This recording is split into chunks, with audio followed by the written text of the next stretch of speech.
अस्सलाम वालेकुम रहमतुल्लाहि व बरकातहू। मैं थोड़ा मेहदी हसन, तुसां दे पे मेरा यूट्यूब चैनल मेहज़ादा बलोच 12 ते उम्मीद करना सारे दोस्त अहबाब ठीक ठाक होसन, खैरियत नाल होसन ते मैं भी उम्मीद करना दुआ करना सारे दोस्त ठीक ठाक होसन ते जिन्हां जिन्हां सारे चैनल को सब्सक्राइब नहीं कीता सारे दोस्त जल्दी जल्दी करन सब्सक्राइब ते मिलदे हैं इंशाल्लाह वीडियो दे विच। अज तक इंशाल्लाह एंटरटेनमेंट चेक करवाने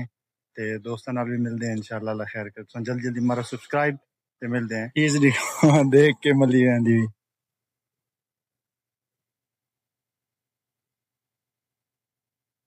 तक मिलवाने सिक्योरिटी गार्ड नाल उस तो बाद जेड़ा ना अग्गां टुरदे हैं ते सारा तक हाल हकीकत लिखैसूं इस दे हाल हकीकत सारे सिक्योरिटी दे ना लिखैसूं क्योंकि इस टाइम मौजूद है असां उमर हाउसिंग दे विच ते पवे ओदा मेन गेट है ते जी बाबा जी की हाल चाल है? सेहत भी है ठीक है? बस बाबा जी हुण जेड़े ना पहले तो आदे से गर्मी बहु है बड़ी गर्मी ते पहले तो काफी सारी ठंड भी बड़ी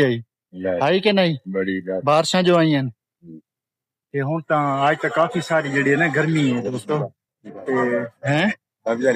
आज तक काफी सारी गर्मी है ते लिहाजा जेड़ा है ना बस असां हुण इत्थे उमर हाउसिंग तो निकलदे हैं तब सोसाइटी दा सारा विजिट करवाने विजिट करावन तो बाद ना बाबा जी उन्हां कोल इजाजत घेनसूं। बाबा जी तुहाडी लंबी जिंदगी होवे दुआ गो है असां आमीन आमीन सारे वास्ते तुसां दुआ करे सो ते बाबे जी उन्हां वास्ते खसूसी दुआ करे सो ठीक है बाबा जी। अच्छा दोस्तों ये सोसाइटी दे विच रामहण दे विच ना एक सुकून ये हुंदा है कि जेड़ा ना लोग पुरसुकून हुंदे ने अपने घरों घर हुंदे एक दूजे को डिस्टर्ब नहीं करेंदे तकलीफ नहीं देंदे ते पैवे हुण इत्थां कोई बंदा ही कोई नहीं हुण पार्क है बिल्कुल दे पैवे पार्क है इस दे विच कोई बंदा ही कोई नहीं ते लोग जेड़ा है ना एक दूजे को तकलीफ नहीं देंदे पुरसुकून रहंदे अपना घरों घर कोई बाहर नहीं निकलदा हर को अपनी अपनी अंदर है दे पैवे ठीक है ते ये पार्क भी है पार्क दे विच देख कोई बंदे को नहीं हर को अपना जेड़ा ना जिंदगी दे विच लोग सिर्फ सुकून चाहते कि यार सुकून होना चाहिए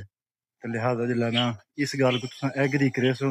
नाल दसैसो भी सही ते लिहाजा जेड़ा ना